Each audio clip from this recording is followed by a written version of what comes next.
Over the weekend, surfer Sarah Brady posted screenshots of text messages on her Instagram and accused her ex-partner, actor Jonah Hill, of misogyny and emotional abuse.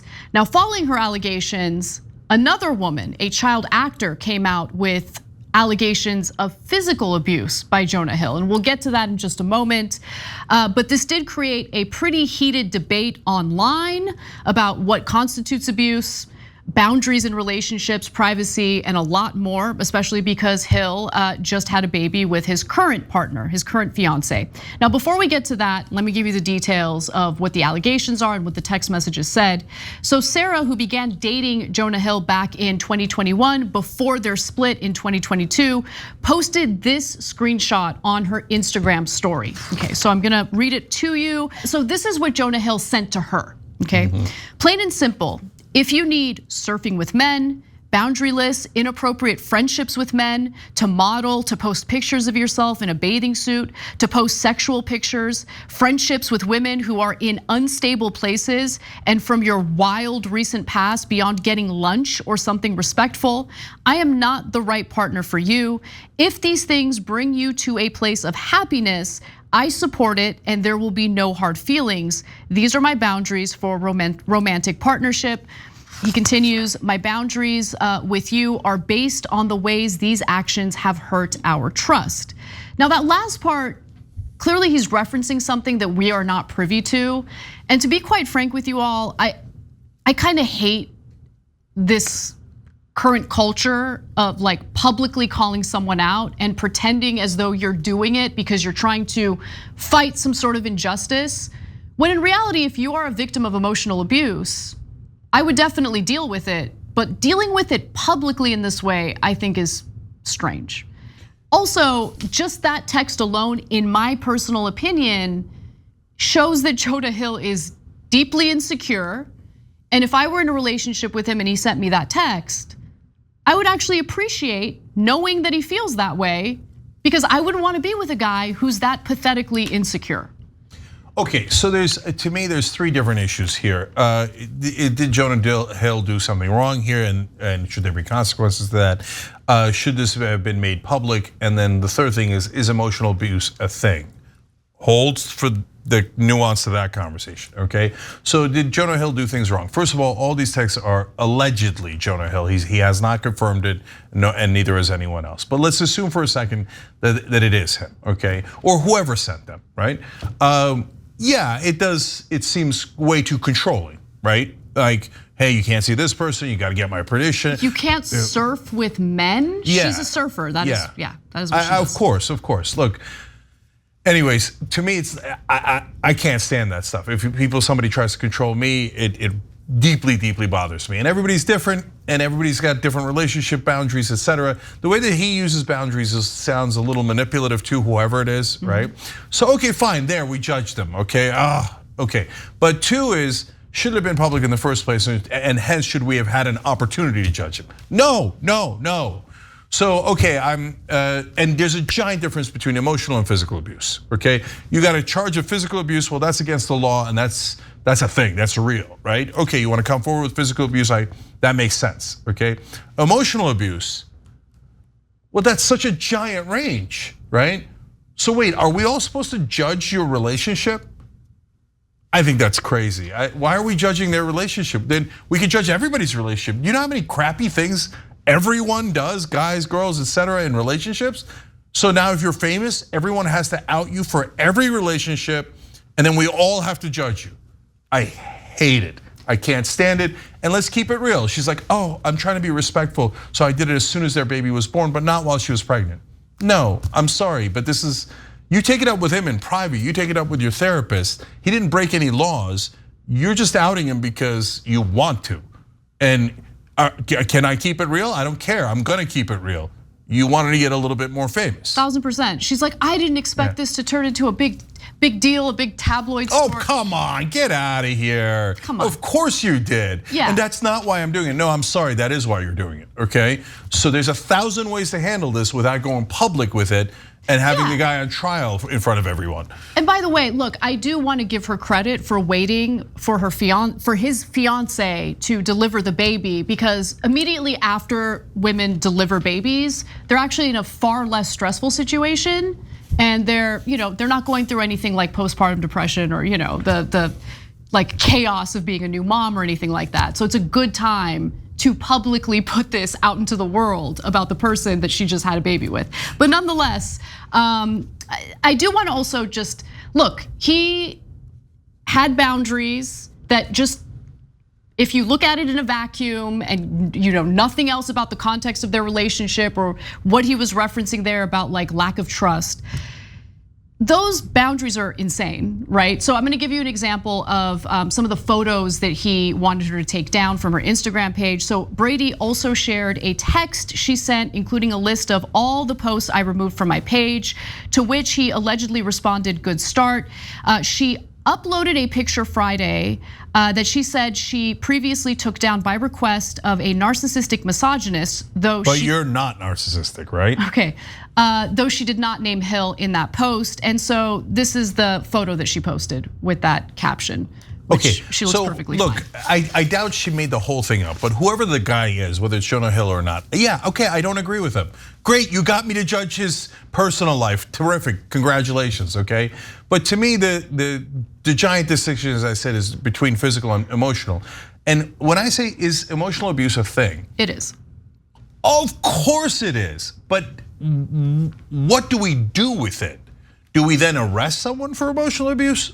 No, right? I mean, I think that's crazy, right? I mean, do we fire people because they did emotional abuse inside of a relationship and then their boss or the movie studio, et cetera, found out and we're supposed to fire someone over it?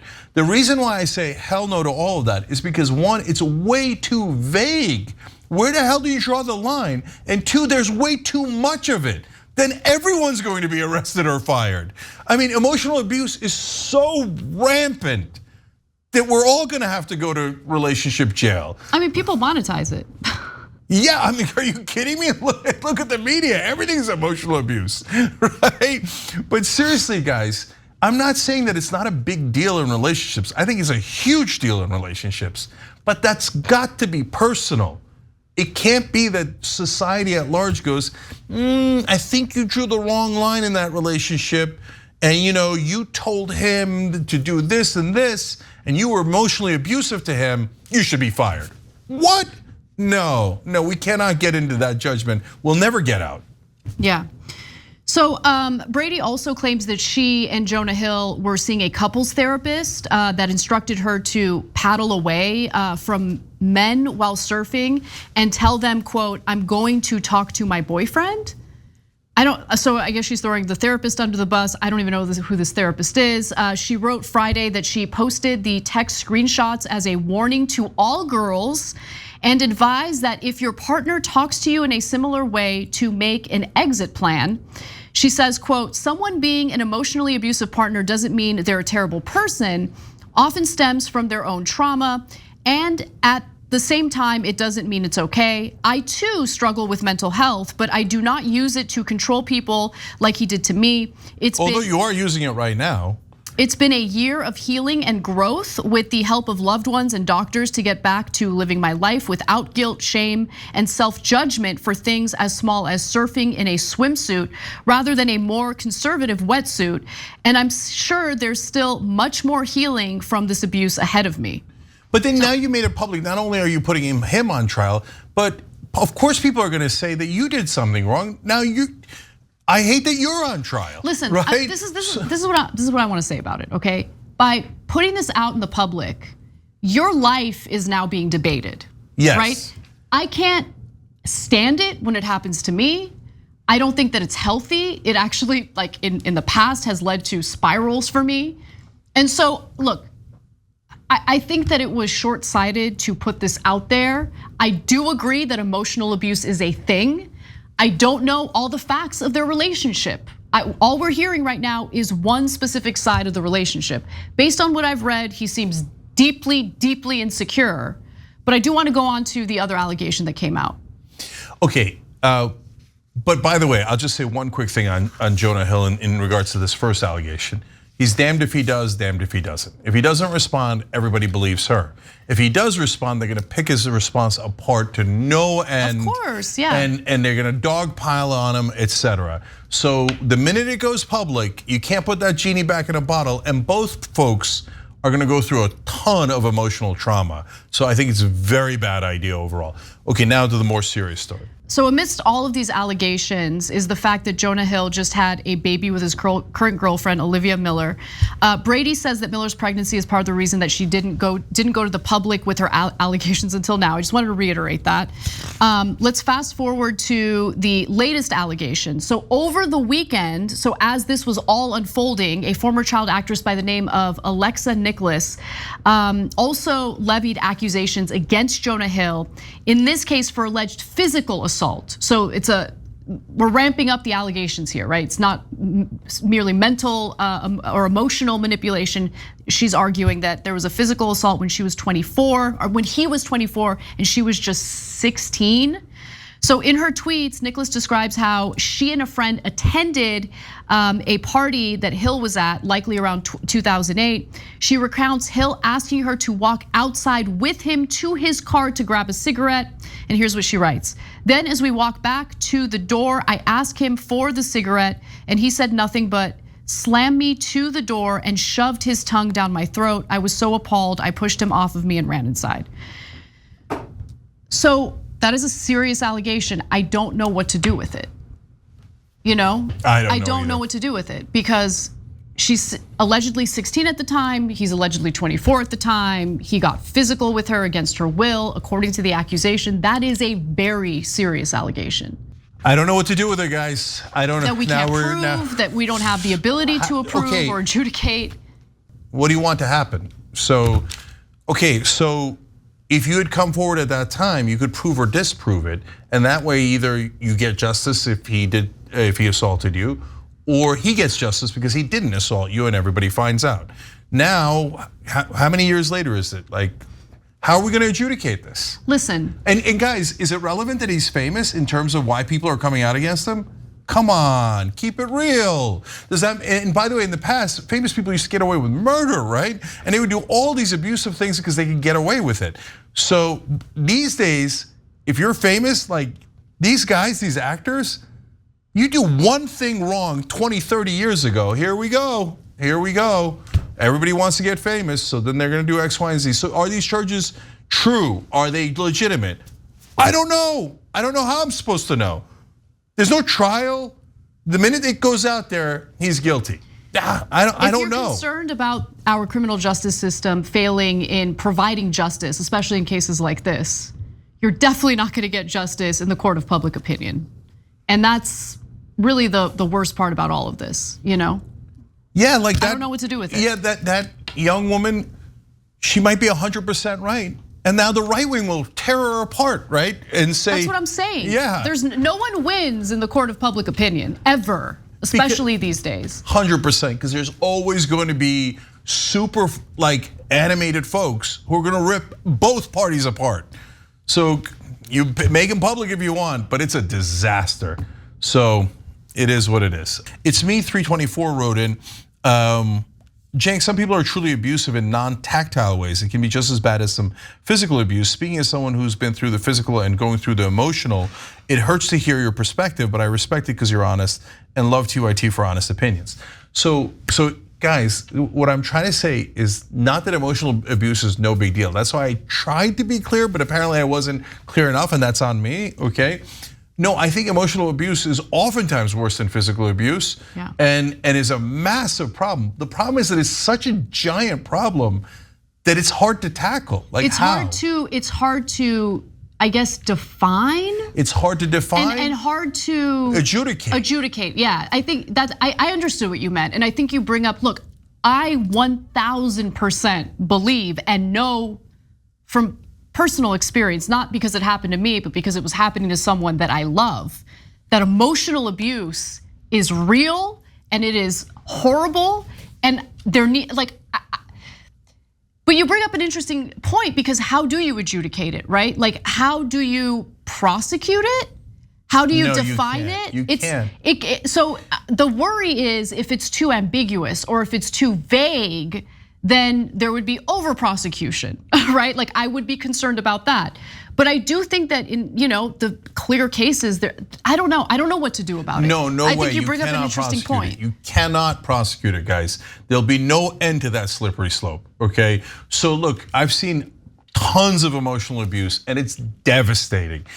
Basically, in some of the worst cases, they basically capture the other person's mind, and they turn that person's mind against them. It's really sick to see, right? But then, where do we know whose opinions it was? And that person captured my mind. Well, how do we prove it? How do we prove it in a court of law? Yeah, you know what I'm saying? It's near impossible to prove. And then you'd be bringing everybody to court because people manipulate each other nonstop. Yeah. And then where do you draw the line, right? So this is not a spoiler, so if you're watching the show or you're looking forward to watching the show, don't worry. But I'm watching the second season of The Bear.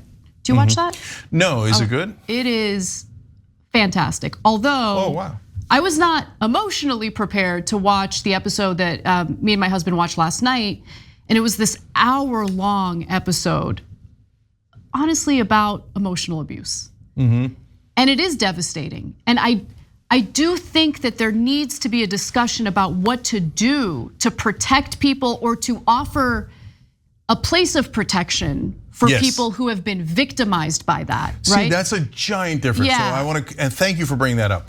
Because what I'm saying is you can't do anything, in my opinion, with the law on it, nor should you get into firing people over it, because again, it's gonna be a giant mess. But that doesn't mean you shouldn't help people. You should definitely help people because it's massively real, right? And so if we could find like private enterprises, et cetera, or therapy and resources to help, I don't mean money, I mean like actual, like, I don't know if it's hotlines, I don't know what it is, but to pull people out of that morass, out of that, it's almost like a prison of the mind that the abuser creates, right? And to help free those people and get them to a life that they love and enjoy and that's their own.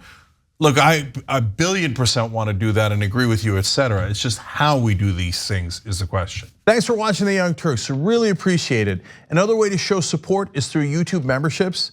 You'll get to interact with us more. There's live chat emojis, badges. You've got emojis of me, Anna, John, JR. So those are super fun. But you also get playback of our exclusive member-only shows and specials right after they air. So all of that, all you gotta do is click that join button right underneath the video. Thank you.